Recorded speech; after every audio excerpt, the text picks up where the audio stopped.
आज के इस वीडियो में हम लोग डिटेल में इस क्वेश्चन को आंसर करेंगे कि क्या आप अगले 50 दिन में 50 डेज में अपने सीवीटी एलएमपीजी एग्जाम को क्रैक कर सकते हो या फिर नहीं। इस वीडियो में हम लोग डिटेल पॉइंट बाय पॉइंट तरीके से समझेंगे कि क्या चीजें ऐसी हैं जो कि आपको ध्यान रखनी है और क्या आपके लिए पॉसिबल हो पाएगा नहीं हो पाएगा, पूरा मैं आपको डिटेल में बताऊंगा। तो इसीलिए प्लीज इस वीडियो को लास्ट तक पूरा स्टूडेंट देखिए और साथ ही हमारा व्हाट्सएप का और टेलीग्राम का ग्रुप जरूर ज्वाइन करिएगा ताकि आपको जो भी लेटेस्ट अपडेट्स है संभव लॉ की वो आपको सारी मिलती रहे और जो आपके इंपॉर्टेंट क्वेश्चंस होते हैं वो भी हम लोग वहां पे पोस्ट करते हैं। ठीक है, अब सबसे पहले हम लोग शुरू करेंगे पहले पॉइंट के साथ। देखिए, आपका ये जो एग्जाम है स्टूडेंट, उसका बेसिकली पर्पस क्या है। पर्पस ये है कि आपको दिल्ली यूनिवर्सिटी, बनारस हिंदू यूनिवर्सिटी या फिर किसी अच्छे एलएलएम इंस्टीट्यूशन से एलएलएम बेसिकली करना है। हो सकता है ये टिस का हो सकता है वो भी आपको ना मिले तो आपको बीबीएयू मिल जाए, और अभी इसके अंदर एक आध यूनिवर्सिटीज और ऐड हुई जिसके बारे में मैं आपको अपडेट अभी दूंगा। तो मेन पॉइंट ये है कि आपको एक सर्टेन अमाउंट ऑफ स्कोर ला रहा है जिसके बेसिस पे ये चीज डिसाइड होगी। अब हम लोग बात कर लेते हैं सबसे पहले डीयू की।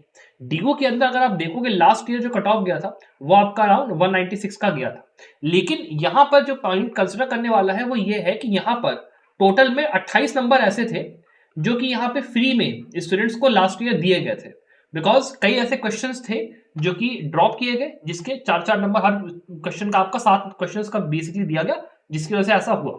अब यहाँ पे उसकी वजह से हुआ क्या एग्जैक्टली कि जिन स्टूडेंट्स के मान लो कम नंबर आए थे, मान लो मैं एक ऐसा स्टूडेंट हूं जिसका 140 ही नंबर आया और मैंने वो 7 में से केवल 5 क्वेश्चन जो ऐसे थे वो अटेम्प्ट ही नहीं किए, 2 ही क्वेश्चन अटेम्प्ट किए थे, तो मेरे तो भाई 20 नंबर फालतू के बढ़े ना, तो मेरा 160 हो गया। और जो बच्चे ने मान लो जिसका जो नंबर होगा वो आपका करीब 200 के आसपास होगा, उस बच्चे ने मान लो उन 7 में से 5 या 6 क्वेश्चन करे थे तो उसका केवल 40 नंबर इंक्रीज हुआ, 204 ही हुआ। इसका 140 से 160 चला गया लेकिन इसका 204 ही रह गया। तो इससे प्रॉब्लम क्या हुई, इक्वलाइज हो गया। और आपका कहीं ना कहीं जो एक टारगेट होता है फॉर नेक्स्ट ईयर वो आपका कहीं ना कहीं आपको दिख रहा है इंक्रीज होते हुए, लेकिन ऐसा है नहीं। तो यहाँ पे जो रियलिटी है वो ये है कि जो 196 नहीं, 196 नहीं है इन मतलब टोटली देखा जाए ये आपका अराउंड 180 के आसपास जाएगा। उसके ऊपर जाने का थोड़ा सा चांस इसलिए कम है बिकॉज जो पेपर है वो हर साल थोड़ा थोड़ा ये लोग टफ करते ही करते हैं, तो वो भी हम लोग को मान के चल रहा है। तो आप जैसे डीयू के लिए टारगेट कर रहे हो तो एक अच्छा खासा चांस है कि अगर आप 180 तक ले आते हो, देयर इज अ चांस कि एटलीस्ट अगर 2 ईयर मेरे को ना मिल रहा है, मान लो 2 ईयर एलएलएम नहीं मिल रहा है, तो मेरे को एटलीस्ट यहाँ पे 3 ईयर मिल जाएगा। और अगर 180 का स्कोर 3 ईयर एलएलएम के लिए मैं कह रहा हूँ डीयू का, तो बाकी जो कॉलेजेस और बाकी जो यूनिवर्सिटीज का कट ऑफ है वो उससे काफी ज्यादा कम है। जैसे बीएचयू का लास्ट ईयर जो था वो आपका 181 के आसपास गया था, बाकी जगहों का तो और भी कम गया था। तो आप उस हिसाब से समझ सकते हो कि अभी भी जो आपके पास टाइम है वो एम्पल इनफ है। अगर आप 200 नहीं ला पा रहे हो तो आप एटलीस्ट अगर टारगेट कम से कम 10-15 नंबर कम भी अगर आप लेके चलोगे आपका हो सकता है। पहला पॉइंट तो ये है। दूसरा पॉइंट आपका जो है वो है आपकी प्रिपरेशन से जुड़ा हुआ पॉइंट, जिसके लिए हम लोग को थोड़ा सा इंपॉर्टेंट जो सब्जेक्ट्स हैं एग्जाम के अंदर के वो थोड़ा सा अंडरस्टैंड करने पड़ेंगे। अब देखिए यहाँ पे टोटल में जो मैंने यहाँ पे सब्जेक्ट्स मेंशन करे ना, ये इन टोटल में आपके 21 सब्जेक्ट्स हैं। अगर इन 21 सब्जेक्ट्स के अंदर में आपको एटलीस्ट मान लो आपने अपने कॉलेज में कम से कम 11 या 12 सब्जेक्ट भी कायदे से पढ़े हैं तो आप बाकी के जो सब्जेक्ट्स उनको आराम से कर सकते हो। मेरा पॉइंट अंडरस्टैंड करेगा, समझने की कोशिश करिएगा। उसके अंदर बेसिकली होता क्या है कि जैसे कॉन्स्टिट्यूशन ऑफ इंडिया आपने पढ़ा, तो कॉन्स्टिट्यूशन ऑफ इंडिया मुझे पता है भैया कि सेलिएंट फीचर्स, उसके बाद पार्ट 3 फंडामेंटल राइट्स मेरा इंपॉर्टेंट है, डीपीएसपी वगैरह उतना इंपॉर्टेंट है नहीं, फंडामेंटल ड्यूटी इंपॉर्टेंट है नहीं। मैं उसके बाद पॉलिटी वाले पार्ट में तो पार्लियामेंट हो गया, प्रेसिडेंट हो गया, गवर्नर हो गया, आपका जुडिशरी हो गया, वो मैंने पढ़ा। उसके बाद में इमरजेंसी प्रोविजंस पे चला गया, बाकी चीजें देख ली, तो वो आपका कॉन्स्टिट्यूशन वही खत्म हो गया।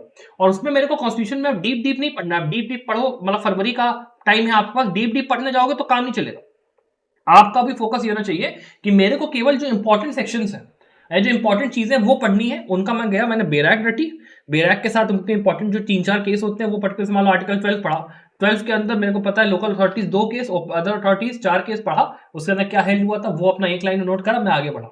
इस तरीके से आपको शॉर्टकट में पढ़ाई करनी है, तब आपका काम यहाँ पे आराम से हो सकता है। जो सब्जेक्ट्स ऐसे हैं जो कि आप पहले से कर चुके हो, पहले से इसकी आप पढ़ाई कर चुके हो, उनको आपको उतना यहाँ पे टाइम देने का फिर जरूरत नहीं है, because you have to cover your syllabus at a expedited rate, मतलब तेजी से आपको सिलेबस कंप्लीट करना है। और खास करके जो 21 सब्जेक्ट आपके पास हैं, इन 21 सब्जेक्ट को अगर आप कायदे से कर लेते हो तो आप ये मान के चलिए कि आपका एटलीस्ट 80% पेपर यूं ही सॉल्व हो जाएगा सीधा सीधा, because 80% of paper comes from these subjects that I mentioned over here. और इसके बाद के जितने सब्जेक्ट्स हैं उनके अंदर से जो आपका नंबर ऑफ पोर्शन है वो उतना ज्यादा आता नहीं है। और आप अगर मान लो 180 का 190 का टारगेट लेके चल रहे हो तो 80 50% आपका वैसे ही स्कोर आने वाला है, 1 पॉइंट ही आपका सीधे सीधे जस्टिफाई होता है। और इसके लिए भी मान लो इस बार आपको हेल्प चाहिए कि सर मैं कहां से तैयारी करूं सीवीटी पीजी की, 50 दिन रह गए हैं, तैयारी कैसे करनी है, क्या करनी है, तो आप हमारे इस कोर्स में आ सकते हो। 3499 का ये जो आपका कोर्स है, ये आपका 3499 का नहीं है, ये केवल 2999 का कोर्स है। इसके अंदर आपका पूरा जो सिलेबस है सीवीटी एलएम पीजी का वो पूरा कवर्ड है वीडियो लेक्चर फॉर्मेट पे, स्टडी मटेरियल प्रोवाइडेड है, प्लस उसके साथ में मेंटरशिप के लिए मैं खुद वहां पे रहूंगा। तो आपको कोई भी चीज पूछनी है कि सर कैसे तैयारी करूं, मेरा ये सब सिलेबस इतना कंप्लीटेड है, इतना मुझे पूरा करना है, पूरा मैं आपको वहां पे गाइड करूंगा। तो अगर आपको एनरोल करना है मॉक पेपर्स के साथ, 40 मॉक पेपर्स टोटल हमने यहाँ प्रोवाइड कर दिए है। अगर आपको चाहिए आप डेफिनेटली इसको चेकआउट कर सकते हो। और उसके अलावा मान लो आपको ये है कि सर नहीं, सीबीटी के अलावा मेरे को आईआईटी खड़गपुर, आईएलआई, जामिया मिलिया इस्लामिया, अलीगढ़ मुस्लिम यूनिवर्सिटी और बाकी जितने एग्जाम्स इसके बाद होने वाले हैं एलएलएम वाले 2025 में, वो सारे के सारे देने हैं। तो यहाँ पे 3799 में आपको इस कोर्स के अंदर एनरोल कर लेना चाहिए। सारे एग्जाम्स यहाँ पे हम लोग कवर करेंगे जो आपके 2025 के, 2026 वाले नहीं है, 2025 वाले। और अगर मान लो आपको 2026 में प्रिपरेशन करनी है तो आप 7499 में इस कोर्स में आ सकते हो, जिसमें कि CVT, LM PG, CLAT PG, elite PG, जितने आपके ये एग्जाम दिख रहे हैं ना, ये सारे के सारे 2026 के पॉइंट ऑफ व्यू से हम लोग पूरा तैयारी यहाँ पे करवा रहे हैं। पूरे वीडियो लेक्चर्स, केस लो समरी पूरा यहाँ पे रहेगा, सब कुछ यहाँ पे रहेगा। तो अगर आपको एनरोल करना है इसको आप चेकआउट कर सकते हो।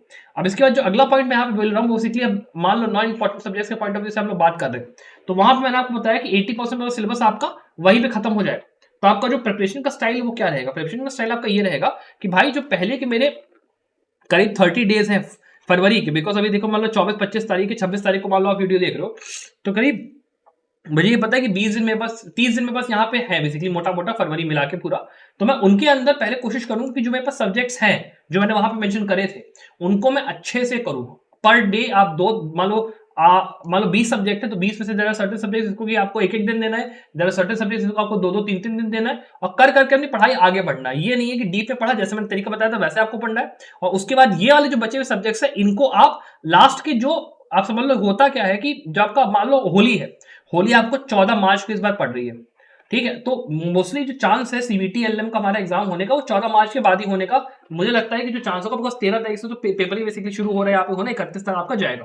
तो 14 के पास होगा, तो ये आप समझ लो यार 20 के आसपास होगा पेपर, 20 के आसपास। तो 20 के आसपास भाई अगर पेपर हो रहा है मेरा, तो मेरे पास अभी भी 20 दिन का टाइम है। उसके अंदर आराम से मेरे को क्या करना है, एक काम, मैं एक तरफ अपना मॉक पेपर लगा रहा हूँ, संभव लोगों के साथ एनरोल्ड हो, मॉक पेपर्स आप देते रहो। और मॉक पेपर्स के साथ आप ये जो बचे हुए सब्जेक्ट्स है इनके अंदर में आप पहली बात तो जो पहले सब्जेक्ट्स आपने पढ़े उनका आप रिवाइज करिए, रिवीजन उनका इंपॉर्टेंट करिए। जो सब्जेक्ट्स उसमें मान लो ऐसे भी थे कि आपने कहा कि मेरे को ये पहले से आता है, उसको आप पढ़ लो उस 20 दिन में, वो आपका हो जाएगा। उसके बाद यहाँ पे ये वाले जो सब्जेक्ट्स हैं इनके अंदर में आप जैसे पिनोलॉजी, विक्टिमोलॉजी है, इसको आप थोड़ा बहुत कर लो। इसके अंदर आपको जुवेनाइल जस्टिस और ये है, इसमें अंदर कुछ ही सेक्शन है जो कि इंपॉर्टेंट है, वो आप कर लीजिए। विमेन लॉ इज नथिंग, जिसमें कि आपका बस केवल और केवल रिपीटिशन है, केवल क्रिमिनल लॉज का और फैमिली लॉ के कुछ सेक्शंस का, बस और कुछ है नहीं इसमें। उसके बाद ये वाला जो पूरा सब्जेक्ट, इसको अगर आप छोड़ भी देते हो या फिर इन सब्जेक्ट्स को अगर आप छोड़ देते हो तो आपको कोई बहुत नुकसान नहीं होगा, बिकॉज इसमें 2 या 3 या 4 क्वेश्चन ही आएगा मैक्स टू मैक्स, उससे ज्यादा ये लोग क्वेश्चन पूछेंगे नहीं। और इसको अगर आप फालतू में पढ़ोगे तो आपका टाइम बहुत बर्बाद होने वाला है। तो इसमें जितने ही आपके सब्जेक्ट्स हैं, आप अगर इन 3 सब्जेक्ट्स को छोड़ देते हो, व्हाइट कॉलर क्राइम और कंपटीशन एक्ट मान लो आपने कर लिया, 3-4 सेक्शन का है, इंटरनेशनल ट्रेड लॉ आपने मान लो गैट ये सब पढ़ लिया, वो आपका काम अगर आप कर पा रहे हो तो आप कर लीजिए आराम से। अपना लास्ट के 20 दिन मॉक पेपर प्रैक्टिस करिए, तो 50 दिन में आपका जो प्रिपरेशन है वो आराम से हो सकता है। इवन इफ अगर मान लो आपने जो पढ़ाई है वो इतनी सीरियसली अपने लॉ कॉलेज में नहीं की थी, लेकिन अगर आपकी हालत ऐसी है कि आपने अपने लॉ स्कूल के टाइम पे बिल्कुल किताब नहीं छुई, अब आपको बिल्कुल फ्रॉम स्क्रैच करना है, तो आपके लिए फिर डिफिकल्ट होने वाला है। ये केवल काम उसी स्टूडेंट के लिए करेगा जिससे थोड़ा इससे पहले पढ़ाई करके रखी है, थोड़ा उसका एटलीस्ट बेसिक अंडरस्टैंडिंग है कंसेप्ट्स की, थोड़ा अगर वो किताब खोलेगा तो उसको एटलीस्ट किताब खोल के जब वो पलटेगा पढ़ने तो उसको रिकॉल हो जाएगा। उन स्टूडेंट्स के लिए तो 50 दिन में निकालना पॉसिबल है। और अगर आपको मान लो वो नहीं है तो फिर मैं कहूंगा कि थोड़ा सा आपको फिर यहाँ पे रिकंसिडर करने की जरूरत है कि आप यहाँ पे सीवीटी के एग्जाम दे जरूर रहे हो, तो फिर आप जब अटेम्प्ट ले रहे हो तो आपको उतना अच्छा फिर कॉलेज मिलने का चांस यहाँ पे नहीं रहेगा। तो आपको दिल्ली यूनिवर्सिटी की जगह हो सकता है बीएचयू ना मिले, बीएचयू हो सकता है बीबीएयू ना मिले, तो आपको देखना पड़ेगा उस हिसाब से। नहीं फिर आपका टिस्ट के हिसाब से अपना वो सेट है तो आप उसको देख सकते हो, तो वो आपकी चीज एक है। अपार्ट फ्रॉम दिस मान लो आपको कोई डाउट से कुछ आपको पूछना है, मैं पूरी वीडियो बेसिकली अभी लाऊंगा कि कैसे आपको नेक्स्ट 50 डेज में प्रिपरेशन कैसे करनी, पूरा मैं वीडियो लाऊंगा, उसके लिए आप लोग वेट जरूर करना। Apart from this I wish you very very best of luck for your success.